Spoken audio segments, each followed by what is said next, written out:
নমস্কার, শুরু করছি আপনাদের সকলের প্রিয় অনুষ্ঠান সমস্যা ও সমাধান। দেখুন, সমস্যা আমাদের জীবনে আসে জীবনকে থামিয়ে দেওয়ার জন্য নয়, সমস্যা আসে জীবনে আবার নতুন করে রাস্তা খুঁজে দেওয়ার জন্য।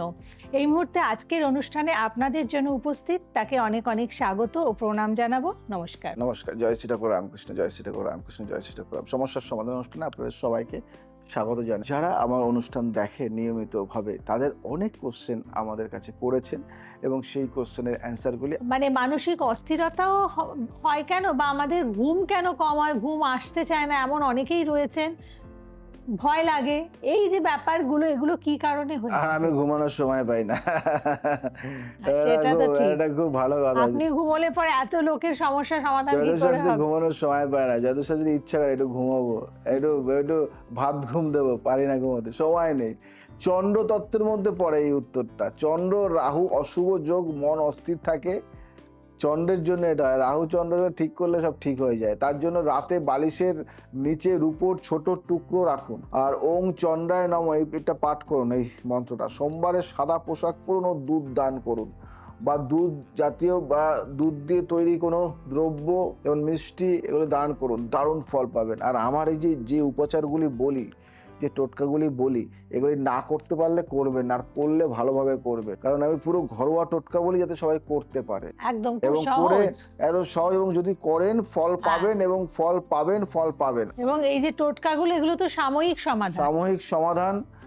পার্মানেন্ট সলিউশন পেতে গেলে আপনাকে আসতে হবে, কনসাল্ট করতে হবে। যারা দূরের মানুষ আছেন, যারা আমাকে দেখাতে পারছেন না, তারা দেরি করবেন না, ফোন করুন। কারণ আমি জয়দেব শাস্ত্রী, আমি পাল্টেছি অনেক কিছু, কারণ আগের মতো আর নেই, অনেকটা চেঞ্জ হয়েছে সব কিছু। তার কারণ এই এখন একজন তান্ত্রিক মানে এই ভেষধারী বসতে হবে, এই পোশাক, পাঞ্জাবি, এই তিলক, এই রুদ্রাক্ষ এগুলি পরে বসে করতে হবে না। অনেক মডার্ন, এই অ্যাস্ট্রোলজি, মডার্ন অ্যাস্ট্রোলজি, অনেক শাস্ত্র, এগুলি পড়তে হয়, জানতে হয়, বুঝতে হয়।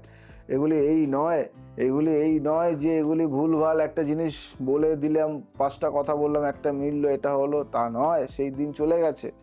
যা করবে এখনই, মানে এখনই। কাল শব্দটা রাখো না। কাল মানে জীবনের প্রত্যেকটা ক্ষণকে তুমি শেষ করে দিচ্ছ। জীবনে এমনভাবে চলবে, সাকসেস, সাফল্য তোমার পায়ের কাছে এসে পড়বে, সে যাবে না। সাকসেস বলবে আমি তোমাকে ছেড়ে যাব না, সাফল্য বলবে আমি তোমাকে ছেড়ে যাব না, সুখ বলবে আমি তোমাকে ছেড়ে যাব না, কষ্ট বলবে আমি এখানে থাকবো না, দুঃখ বলবে আমি এখানে থাকবো না, ব্যথা বলবে আমি এখানে থাকবো না। এটাই জয়দেব শাস্ত্রী এইভাবে কাজ করে। সবাইকে বলি যে দেখো, দেরি করো না, কারণ তোমার দেরি তোমারই লস। দেরি করছো মানে তুমি ভুল করছো। সময় থেমে থাকে না, সময়ের সাথে সাথে আমাদের চলতে হয়। তাই সমস্যা অনেক, সমাধান একটাই। অনেকে অনেক বড় বিজনেস করছো, কোটি কোটি টাকা লেনদেন করছো, কিন্তু কোথাও ভেবে দেখেছো যে একটু কনসাল্ট করে যদি আমি যাই, তাহলে আজকে আমার অনেক সমস্যার সমাধানটা হয়ে যেতে পারে। আর দেরি নয়, আমি আছি, আর লেট নয়, এখনই এই মুহূর্তে কন্ট্যাক্ট করো, আমি আছি তোমাদের সাথে। আজ আসি, আবার আসবো নতুন কিছু নিয়ে। ভালো থাকো, সুস্থ থাকো, সবাইকে ভালো রাখো। জয় শ্রী ঠাকুর। বিভিন্ন প্রান্ত থেকে অনেকেই আসেন একান্ন কালীবাড়ি মন্দির এবং জয়শ্রী ঠাকুর রামকৃষ্ণ সেবাশ্রমে। যেমন সব পরিবারে এই দাদা এসেছেন আজকে এই ফলহারিণী অমাবস্যা তিথিতে একান্ন কালীবাড়ি মন্দিরে। দাদা, আপনার নাম? রূপচাঁদ নস্কর। আপনি কোথা থেকে এসেছেন? সোনারপুর। সোনারপুর থেকে আপনি এই ফলহারিণী তিথি একান্ন কালীবাড়ি মন্দিরে দেখতে আসলেন, কিন্তু তার মাঝে তো অনেক মন্দির আছে, সেই সমস্ত মন্দির ছেড়ে এখানেই পার্টিকুলারলি কেন?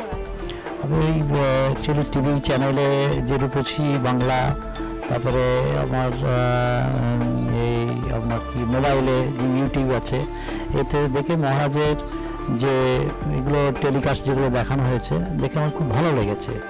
সেই অনুযায়ী আমি এখানে চয়েস করে এখন কালীবাড়িতে এসেছি। তাহলে আপনার ভালো লাগলো, আপনি এসেছেন এবং এসে যেটা দেখলেন সেটা কেমন লাগছে? খুব ভালো লেগেছে। এখন আমার খুব সুন্দরই লেগেছে। মন যেন মনে হয় যেন শুদ্ধ হয়ে গেল, ভগবানের কাছে এলাম, ভালো লাগলো খুবই। পরিবেশও সুন্দর, খুব সুন্দর।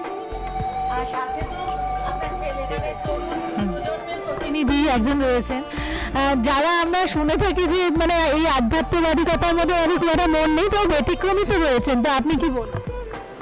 আপনার নামটা? সৌরভ নস্কর। না, আমার কিছু সেরকম বলার নেই, আসলে একরকম একটা ইচ্ছা, তো যার যেটা ইচ্ছা, আমার ইচ্ছা ছিল, এসেছি, এটাই। কেমন লাগলো দেখে? ভালো, খুব ভালো, খুব ভালো লেগেছে।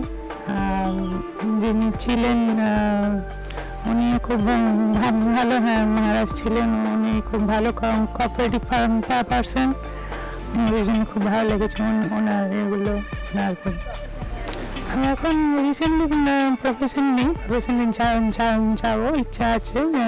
সিভিল, হ্যাঁ প্রফেশন ইঞ্জিনিয়ারিং ইয়ে হয়ে গেছে, গ্রাজুয়েট, আর জবের জন্য এখন ইয়ে করেছি হয়েছে, কিন্তু আর একটু ভালো জায়গা চাই। এবং এই যে আমরা পড়াশোনা করলাম এবং তারপরে আমাদের চাকরির জায়গা, কর্মক্ষেত্র, অর্থাৎ আমাদের তো ঈশ্বরের কাছে চাওয়া পাওয়ার অনেক দিকগুলোই রয়েছে। ঠিক সেই কারণেই আমরা আমাদের মনের বিভিন্ন আশা আকাঙ্ক্ষা নিয়ে ঈশ্বরের কাছে আসি, তাই তো মা? বলুন আপনার কেমন লাগে? খুব ভালো লেগেছে, অদ্ভুত লেগেছে। আমি অনেক জায়গায় গেছি, কিন্তু এখানে আমার একটু আলাদা সম্পূর্ণ লেগেছে, খুব ভালো লেগেছে, মনটা খুব ভালো লেগেছে।